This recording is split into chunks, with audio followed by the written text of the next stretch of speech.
መድኃኒት ክርስቶስ ነው። ማዳን እግዚአብሔር ነው።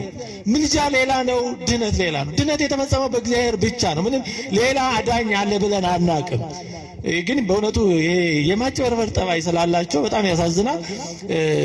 ስነ ልቡናዊ ጨዋታ ነው የሚጫወቱት እና ምን ይላሉ? ለምሳሌ ኢየሱስ ብቻ በቂ ነው ይላሉ። እኛ አይበቃም ብለናል። የቅዱሳን ምልጃ ያስፈልገው። ድንግል ማርያም መድኃኒት ናት። ምልጃ ጸሎት የሚባለው እኮ አይ የኢየሱስ ማዳን ስለማይበቃ በቅዱሳን ጸሎት እንደግፈው ብለን አይደለም እኮ እንዲህ ያልተባለውን። ይሄ ምን ይባላል በክርክር ስትሮማን አርጊውመንት ይሉታል። አንድ ሰው ያላለውን ግን ለማጥቃት በጣም ምቹ የሆነውን ሐሳብ እንዳለ አድርጎ ይናገርና ከዛ ይሄ እኮ ስህተት ነው ብሎ በቀላሉ በማሸነፍ ነጥብ ለማስቆጠር የሚደረግ በጣም ያጭበርባሪ አካሄድ ማለት ነው። ኢየሱስ ክርስቶስ አይበቃም የሚል ኦርቶዶክሳዊ የለም፣ ኖሮም አያውቅም። እንዲህ ካለ ኦርቶዶክሳዊ አይደለም። እንዲህ ኦርቶዶክሳዊ ሲጋድ ሰማዕታት የተጋደሉት ቅዱስ ጊዮርጊስ የተጋደለው ለክርስቶስ አምላክነት አይደለም። እንዲህ ለማን ነው? ሌላ አማራጭ ቢኖር ለምን ያን ሁሉ መከራ ይቀበላል? ቀልድ እኮ አይደለም የተቀበለው መከራ። ያለ ክርስቶስ ሌላ ሕይወት ስለሌለ ነው። ሌላ አዳኝ ስለሌለ ነው። አምላክም ሰው የሆነው ሌላ የመዳኛ መንገድ ስለሌለ ነው። በቃ የለም፣ እሱ በሚያውቀው።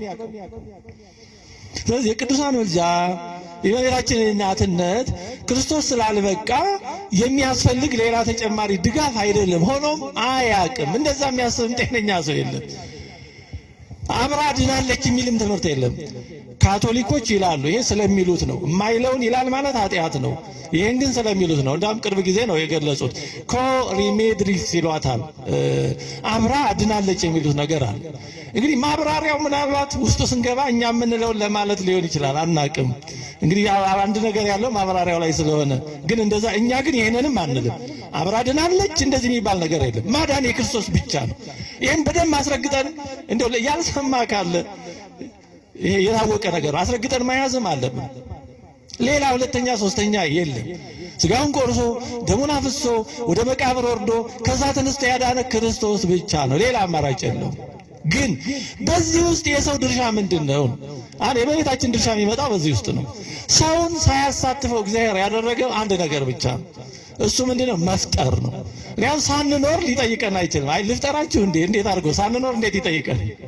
ብትፈጠሩ ይሻላል ሊለን አይችልም።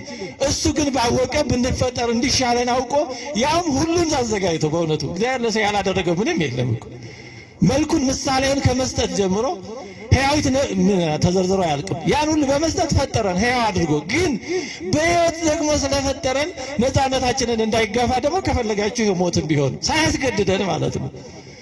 ከዚህ ውጪ ግን በሚሰራው ስራ ሁሉ እግዚአብሔር እኛን እያሳተፈ ነው። ሕይወትንም ሆነ ሞትንም አሳትፎ በምርጫችን ነው። አሁን ዳግመኛ መጥቶ ሊያድነን ሲልም ደግሞ ሰውን አሳትፎ ነው። አይ እኔ መጥቼ ባሪያችሁን ልዋሃድ ይሻላችኋል፣ የሚጠቅማችሁን እኔ ያውቅላችኋለሁ በሚል አልሄደም። እግዚአብሔር አሳትፎናል። ምን አለ? መልአኩ ቅዱስ ገብርኤል ላከ። እነሆ ካንቺ የሚወለደው ቅዱስ የእግዚአብሔር ልጅ ነው፣ መንፈስ ቅዱስ ይመጣል፣ ይጸልልሻል እያለ ነገራት። እኛን ለማዳን እግዚአብሔር ሰው ሊሆን ፈልጓል። ሰው ሲሆን ደግሞ ከአንድ ሰው ነው መሆን ያለበት፣ ከሁሉም ሰው ሊሆን አይችልም። የሰው ባህሪ አንድ ነው። ያን ሁሉ ወክላ እሷ ተገኘች፣ እሱ ባወቀ። አሁን ይህን ዝርዝረን አብራርተን አንዘልቀውም። እንዴት ይህ ሊታወቅ አይችልም። እንኳን እመቤታችን እንዴት መረጠ ለሚለው ፍጥረትን እንኳን እንዴት ፈጠረ ለሚለው ተብራርቶ አይዘለቅም። ሊቃውንት እንዳሉት ፈጠረ እንዴት የሚለው ሌላው ቀርቶ በቃና ዘገሊላ እንኳን ውሃውን ወደ ወይን ጠጅ ሲለውጥ እንዴት እንደለወጠ አይታወቅም። ብቻ ውሃ ቅዷል፣ ሞሉ፣ የወይን ጠጅ ሆነ፣ አለቀ። ፕሮሰሱ አይታወቅም። በሚስጥራትም አሁን እንዴት እንደሚለወጠው አይታወቅም። ስጋው ደግሞ መቼ እንዴት እንደሚለወጥ አይታወቅም። እሱ ብቻ ነው የሚያውቀው። ስለዚህ እመቤታችንን እሱ ባወቀ የሁላችን ተወካይ አድርጎ መረጣት። ራሷን ለዛ አዘጋጅታ ስለተገኘች ነው፣ በአድሎ አይደለም። እንዴት እግዚአብሔር ነው የሚያውቀው። የሚያስደንቀው እሱ ነው። ስለዚህ ከሷ ሰው ሊሆን ወደደ። ባህሪያችንን፣ ሰብእናን፣ ሂዩማኒቲን ገንዘብ ሊያደርግ ወደደ። እኛን ያድን ዘንድ የእኛን ባህሪ ገንዘብ ማድረግ ወደዋል። ስለዚህ ሁላችንን ወክላ እሷ ተገኘች። አሁን እግዚአብሔር ሐሳቡን አቀረበ። ፕሮፖዛሉን ያቀረበ ሐሳቡን። በዚህ ጊዜ ነገሩ እንግዳ ስለሆነ አረ ብላ ወዲያውኑ አልተቀበለችም። ምክንያቱም ያለ ዘር መጽነስ ተደርጎ የማያውቅም ወደፊትም አይሆንም። ስለዚህ ምናልባት ሰይጣን እንዳይሆን ብላ እንዴት ያለ ነው ሰላምታውን ራሱ ደስ ብሏት አለ የተቀበለችው። እንዴ ያለ ሰላምታ እንዴት ያለ ነው ብላ ያየች መልአክ እየተናገራት ይሄ ሁሉ ለድህነታችን ትልቅ ሚና አለው። ከዛ ነገሩን ነገራት። እግዚአብሔር ሐሳቡ ነው ፈቃዱ ነው አላት። በዚህ ጊዜ ምን አለች? ይኩነኒ በከመ ትቤለኒ ነ አመቱ ለእግዚአብሔር አለች። ይሄ ነው አምላክን ሰው እንዲሆን በሩን ከፍቶ ፈቃዷን ሰጥታ አምላክ በማጸኗ እንዲጸነስ ይሁንታን የሰጠችውና ለቃል መጸነስ ምክንያት የሆነው ለድነታችን ትልቁ ስራ እዚህ ላይ ነው የተሰራው። አሁን ሁሉ ጊዜ የሚጠየቅ ነገር አለ። እመቤታችን እዚህ ላይ እምቢ ብትል ኖሮ እግዚአብሔር ካንቺ ከባሪሽ ባህሪ ነስቶ ሰው ሊሆን ይፈልጋል አንቺ ፈቃደኛ ነሽ ወይ ብሎ መልአኩን ሲልክባት አይ እኔ አልፈልግም ብትል እግዚአብሔር አስገድዶ ይጸነስ ነበር? መቼም ስላልሆነ ማወቅ አንችልም። ያልሆነ ነገር ውስጥ መግባት ግምት ነው። ግን እግዚአብሔር ግን አስገድዶ አያደርገው። ነፃነታችንን ይጠብቃል። ስለዚህ እንደውም ብዙ ሊቃውንት እንዳብራሩት እመቤታችን ይኩነኒ ባትል ኖሮ ድነታችን እንግዲህ እንዴት እንደሚሆን አናውቅም ነበር።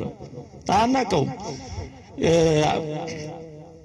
አልዓዛርን ከመቃብር ሊያስነሳ ባለ ጊዜ መቃብሩን ክፈቱት ሲል እህቱ ማርታ ጌታ ሆይ ከሞት 4 ቀን ሆኖታልና ይሸታል ብላ ነበር።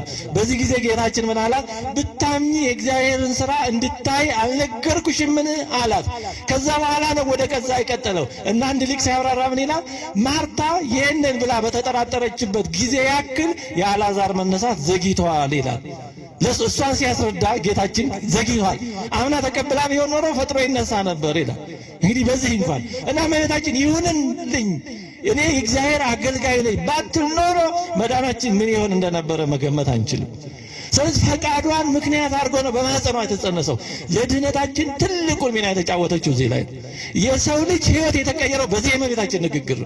አሁን ብዙ ንግግሮች ይደነቃሉ እንትን የቀየሩ ምናምን አጀብ። የሰውን ሕይወት የቀየረ ንግግር የእመቤታችን ንግግር ነው። ነይ አመቱ ለእግዚአብሔር ይኩነኒ በከመ ትቤለኒ የሚለው ንግግሯ የሰውን ሕይወት አቅጣጫ ቀይሯል። በእውነቱ ይሄ ነው ትልቁ ድርሻዋ። ከዛ ጋር የተያያዘ ብዙ ነገር አለ። ሔዋን ሰይጣን ጋር ተነጋግራ ሞትን አመጣች። እመቤታችን ደግሞ መልአክ ጋር ተነጋግራ ሕይወት እንዲመጣ ምክንያት ሆነች። ሔዋን ምክንያተ ሞት ናት ብሎ የሚቀበል ሰው የሚሰብክ ሰው በሔዋን አለመታዘዝ ሞት መጣ ብሎ የሚያምን ሰው በእመቤታችን መታዘዝ ሕይወት መጣ ብሎ ለማመን ለመስበክ ምንድነው የሚከብደው ነው? ምንድነው? ሐሜቱን ብቻ መቀበል፣ ክፉን ብቻ መቀበል ምንድነው?